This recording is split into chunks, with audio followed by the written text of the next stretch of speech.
Mary had always been invisible to the world. A humble maid, giving her all to a family that never truly saw her, thrown out like a bag of trash that wasn't needed anymore. But when fate brought her face to face with Daniel, a mysterious businessman, everything changed. What started as an offer of help quickly grew into something neither of them expected.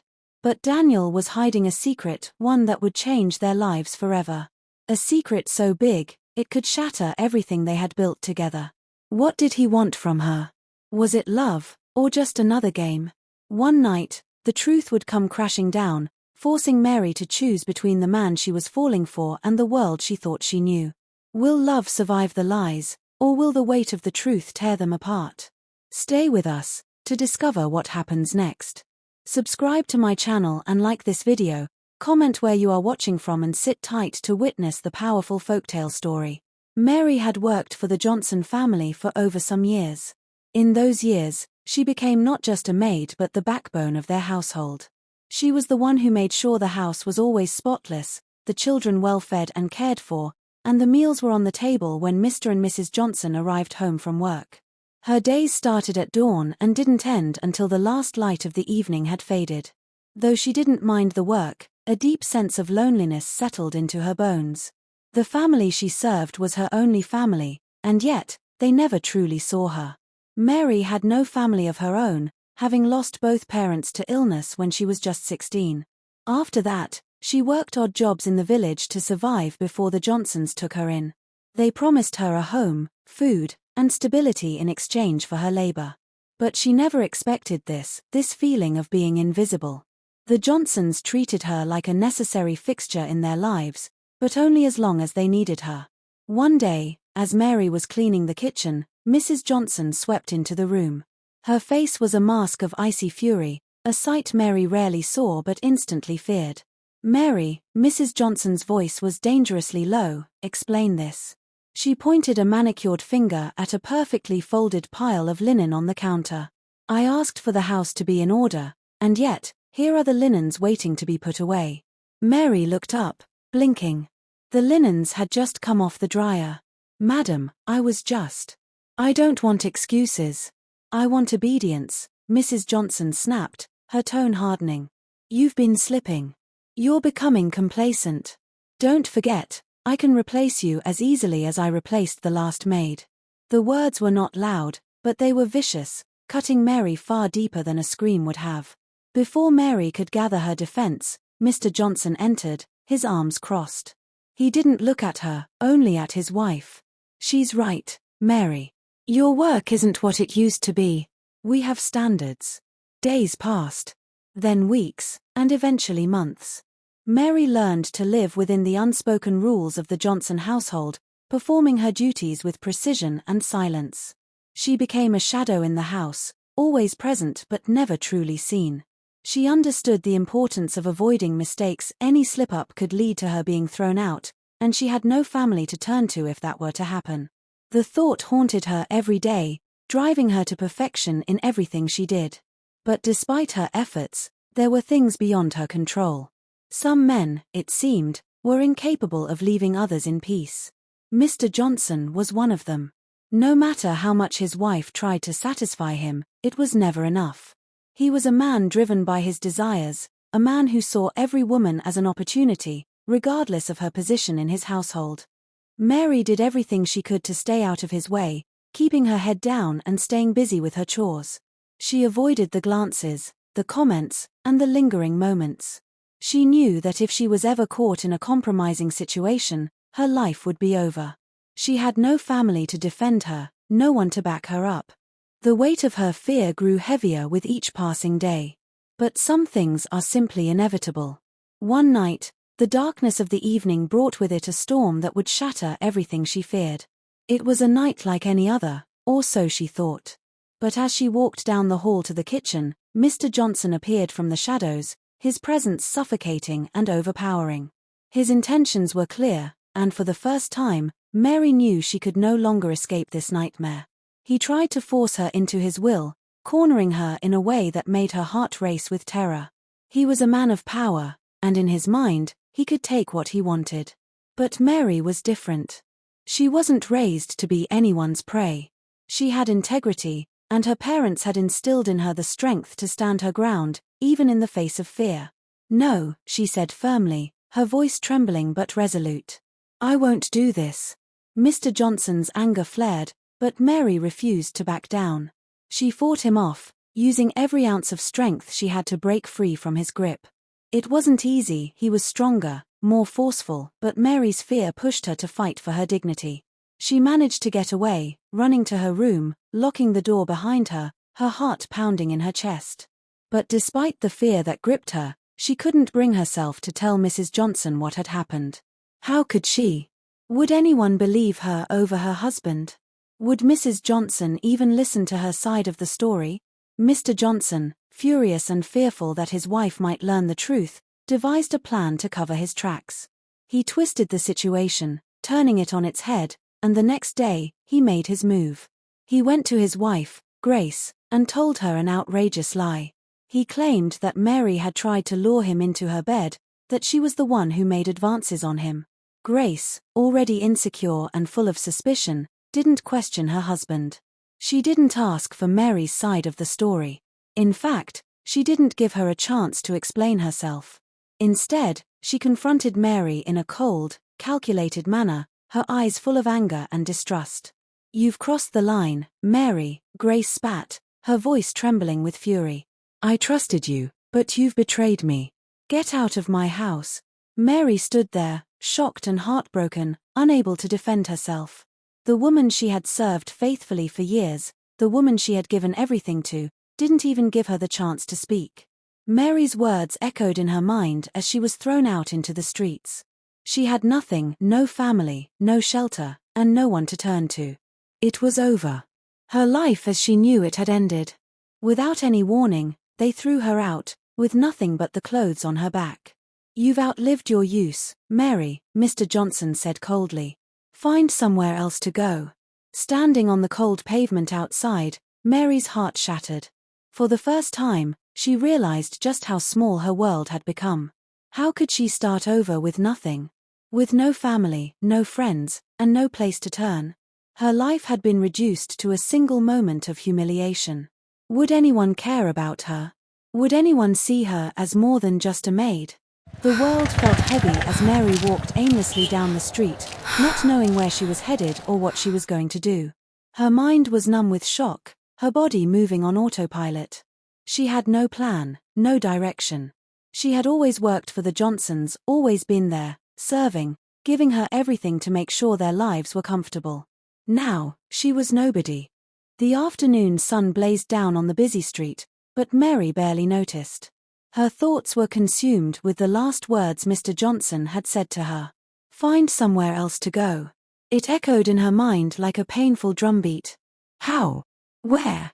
She had no skills beyond cleaning and cooking. How could she survive on her own in this big city? As she walked past a row of shops, a sleek black car pulled up beside her. The window rolled down, and a voice called out, "Are you all right?" Mary blinked in surprise. A man in an expensive suit, with well-groomed hair and striking features, was looking at her with concern in his eyes.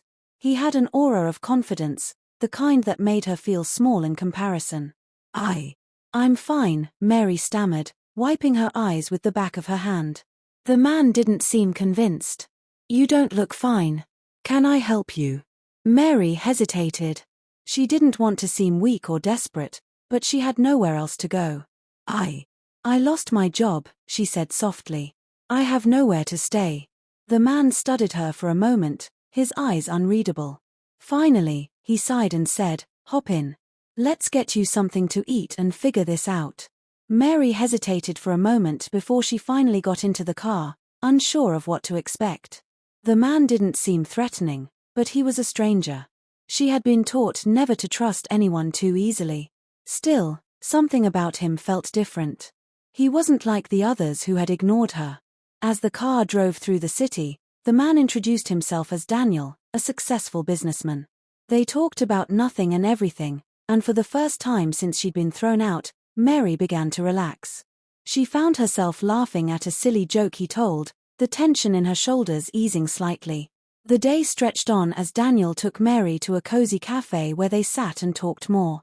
The warmth of the coffee, the gentle hum of conversation around them, it was a strange contrast to the cold rejection she had just faced hours ago. Daniel listened patiently as Mary told him her story, her voice shaking as she recounted how the Johnsons had tossed her out with no regard. He was quiet, his gaze soft but intense. He didn't interrupt, just let her speak. "Do you mind me asking, why did you help me?" Mary finally asked, unable to keep the question inside any longer. Daniel leaned back in his chair, his fingers lightly tapping the edge of his cup. "I've seen people like you before. People who give everything for others, and in return, they get nothing." He paused, his eyes locking with hers. "I believe in helping those who help themselves. And you, Mary, are strong. You've survived so much without asking for anything." Mary wasn't sure what to make of his words. They felt genuine, but there was a part of her that couldn't shake the feeling that this man had his own reasons for doing this. "Why her? What are you offering, exactly?" she asked cautiously, her voice barely above a whisper. Daniel smiled, but it wasn't the kind of smile that reached his eyes. "I'm offering you a chance. You can work for me, help manage my estate. You'll have a home, food, and stability. You won't have to worry about anything." The offer seemed too good to be true. A place to stay, a job, stability. But Mary didn't know anything about Daniel's world. He was rich, too rich. "What's the catch?" she asked, a hint of suspicion creeping into her voice. Daniel leaned forward slightly, his gaze unwavering. "No catch. Just help me with a few things, and you'll be well taken care of. You'll be part of something bigger. But I do need your trust, Mary. Trust is everything." Her heart raced. Could she trust him? Or was this just another illusion, another way for a wealthy man to manipulate her? But there was something in his eyes. Something that made her believe this was a genuine offer. The days after Mary's meeting with Daniel were a blur. She moved into one of his many properties, a luxurious mansion tucked away in the heart of the city. The house was a far cry from the small quarters she had shared with the Johnsons. Marble floors, grand chandeliers, and a staff of people who catered to her every need. It felt like she had entered a dream. But the dream felt too surreal to be real. Every morning, Mary would wake up in a soft, plush bed, surrounded by luxury. She would eat breakfast in a grand dining room, where fresh fruit and delicate pastries were laid out before her. She would go over the estate's details with Daniel, organizing and managing the staff, helping him with his business affairs. It was work she had never imagined doing, but it felt good. It felt right. But still, the question gnawed at her: what did he want from her? She was just a maid, after all. A girl from the streets. How could someone like Daniel, with his wealth and status, want someone like her? One evening, as she sat in the vast library, reading a book to pass the time, Daniel entered the room. His presence was commanding, yet soft, like the calm before a storm. "Mary," he said, his voice low, "I want to talk to you about something important." Mary looked up from her book, her heart racing. "What is it?" "I want to help you," he said, walking over and sitting beside her. "I want to make sure you never have to struggle again. But I need you to understand that everything comes at a cost. Nothing in life is truly free." She looked at him, her chest tightening. What did he mean by that? Was he asking her for something in return? "I'm willing to give you everything, Mary," he said, his voice softening. "But I need you to trust me completely. Can you do that?" Her mind spun with confusion. What was he really asking? What did he expect from her? She had everything she ever wanted now: stability, security, luxury, but she wasn't sure if she was willing to pay the price for it. Days turned into weeks, and Mary continued to live in the mansion, working for Daniel. She still didn't fully trust him, but there was no denying the kindness he showed her. The way he would leave small gifts for her, the way he listened to her concerns, the way he made her feel seen for the first time in years. But the more time she spent with him, the more questions arose. Why did he insist on keeping their relationship strictly professional? Why had he offered her all this without asking for anything in return? She had heard rumors about Daniel, whispers about his mysterious past, his wealth, and the people he associated with. But no one dared speak too openly about it.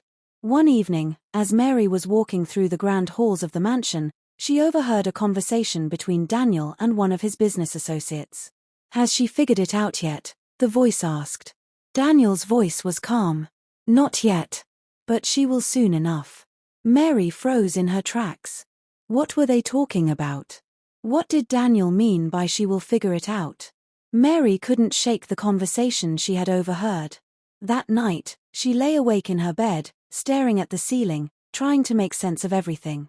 There was something Daniel wasn't telling her, something he was hiding. She couldn't trust him completely until she knew the truth. The next day, she confronted him. "Daniel, what are you hiding from me?" His face was unreadable, but she could see a flicker of something in his eyes, a flash of guilt, maybe, or perhaps fear. "I'm not hiding anything, Mary," he said softly. "But I can't tell you everything yet. Some things are better left unsaid for now." That only fueled her suspicions. But Mary couldn't keep living in the dark.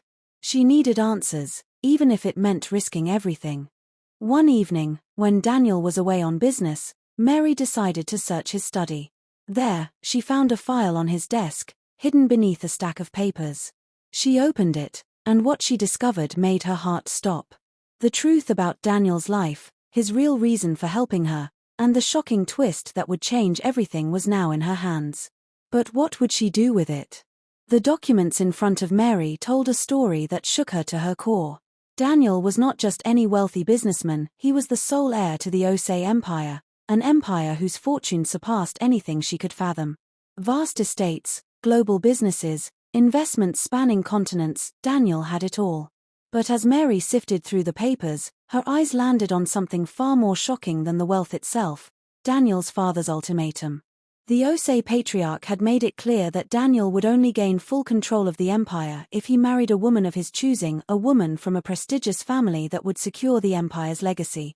The final page contained a letter from Daniel himself, dated only a few months ago. His handwriting was sharp and firm, an undeniable sign of the conflict that had brewed within him for so long. The letter was addressed to his family, the Osei patriarch, his uncles, and the board of directors. It read, "I am done with this charade. This arranged marriage is not my future. You cannot force me to marry someone I have no interest in. I will find my wife in my own way, and my life will be lived on my own terms. No more manipulation. No more control. I will take charge of my own destiny." Mary's hands trembled as she read the words. Everything she thought she knew about Daniel suddenly felt like a lie. This man, who had appeared to be a humble businessman, was actually a prince in hiding. But what stunned her even more was the realization that he had chosen to walk away from a life of luxury, wealth, and power. Why? Why would anyone willingly choose to be burdened by the expectations of his family? Why would Daniel, with all his fortune, prefer to live anonymously and find love in secret? She sank back into the chair, her heart pounding in her chest. The answer was clear, though it was almost too much to accept. Daniel hadn't come into her life merely to offer her help, or to take pity on her. He had come because he was searching for something real, something genuine. He was searching for someone who saw him for who he truly was. A man who longed to be loved, not for his wealth or status, but for his heart and soul. A man who, despite everything, had the same desires and fears as anyone else. But with this revelation came a new, gnawing question. If Daniel had been hiding such a monumental part of his life, what else was he concealing? And more importantly, what did this mean for their future together? Could she, someone so far removed from the world he came from, truly be the one he was looking for? Was this love, or was it just another game for someone who had everything but never truly knew what it meant to be loved for himself? As the weight of the truth settled in, Mary found herself at a crossroads. The life she had built for herself, the quiet, simple existence she had fought so hard to maintain, was suddenly at odds with the world Daniel had brought into hers. Would she continue on this path with him, knowing the truth of his identity? Or would she walk away, unable to reconcile with him about lying to her about who he was and what his intentions were? Only time would tell. But one thing was certain: everything she thought she knew was about to change. One evening, as Mary wandered through the grand halls of the mansion, the familiar stillness was broken by the sound of footsteps. She turned to find Daniel standing at the far end of the hallway, his face unusually serious. He looked different, more vulnerable, more raw than she had ever seen him. "Mary," he said, his voice low, almost heavy. "We need to talk." A knot of unease twisted in Mary's stomach as she followed him into the garden. The moonlight bathed the world in silver, casting long, delicate shadows across the path. The air was filled with the scent of blooming jasmine and roses, their fragrance so sweet it seemed to wrap itself around her. Everything felt surreal, as though the garden itself was holding its breath in anticipation of what was about to unfold. "I know you've found out about who I was," Daniel began, his words tentative, as if he were treading carefully on fragile ground. "And about my intentions. I wasn't ready to tell you, but I should have." Mary looked at him, her heart pounding in her chest. The man she had come to trust, to care for, had been hiding this monumental truth all along. Her voice quivered with frustration, a mix of confusion and betrayal. "Why didn't you tell me sooner, Daniel?" she asked, her eyes searching his face for some clue to the mystery. "Why keep this from me? Why not be honest from the beginning?" Daniel stood still for a moment, running his hand through his hair, his gaze turned toward the ground as if he couldn't meet her eyes. When he finally spoke, his voice was quiet but filled with a depth that Mary hadn't expected. "Because I didn't want you to see me as just the heir to an empire. I wanted you to see me, just me," he said, his voice thick with emotion. "I didn't want you to love me because of what I have, or because of the empire I'll inherit. I wanted to be loved for who I am, a man who's capable of loving, capable of caring, even if I have nothing. I wanted you to see me, Mary, not as a billionaire, but as a man who's searching for something real." Mary's chest tightened as his words settled in. She had never seen Daniel so vulnerable before. The wall he had built around himself was crumbling, and the truth was pouring out in a way that made her heart ache. But at the same time, she couldn't shake the feeling of betrayal. The man she had been growing close to had kept such a huge part of himself hidden from her. Was everything they'd shared, everything they had built together, a lie? Or was it real? Her voice was soft, almost a whisper. "I don't know what to believe anymore, Daniel," she confessed, her heart torn between the man she thought she knew and the stranger in front of her. "You gave me everything, but you kept the most important part of yourself hidden. How am I supposed to trust you now? How do I know I wasn't just another pawn in your game?" Daniel took a step toward her, his eyes pleading. There was a rawness in his gaze, a desperation that struck her to her core. "Please, Mary," he whispered, his voice trembling with sincerity. "I never meant to hurt you. I didn't want you to see me as just the man who controls an empire. I just wanted a chance to be normal, to love you without the weight of my family's expectations hanging over me. And now, I realize that I can't be the person I want to be without you by my side. I've tried to do everything on my own, but without you, it feels incomplete. Please, give me a chance to prove myself to you." The words hung in the air, and for a long moment, Mary stood there, unsure of what to say, unsure of what to feel. She had always wanted to believe in him, in their connection, but the truth was hard to ignore. Yet, as she stood there, listening to him, his voice filled with so much emotion, she realized something. Daniel wasn't just asking for her love because of what he stood to inherit. He wasn't looking for someone to stand beside him only for the power or status. He wanted her. He wanted someone who would stand by him for who he truly was, not for the empire he would one day rule. He had chosen her, not because she was a means to an end, but because he saw in her a kindred spirit, a woman who understood the value of love without strings attached. Mary's heart softened as the realization washed over her. She wasn't just a woman to him, she was his partner, his equal. He had chosen to leave everything behind to find someone who loved him for the man he was, not the title he carried. She took a deep breath and looked into his eyes. "I've spent my whole life wondering if anyone would ever see me for who I truly am. And now I see that you've been searching for the same thing. Maybe we've both been running from the truth. But I'm willing to try, Daniel. For us." Daniel's face lit up with a look of pure relief and gratitude, his shoulders relaxing for the first time in what seemed like forever.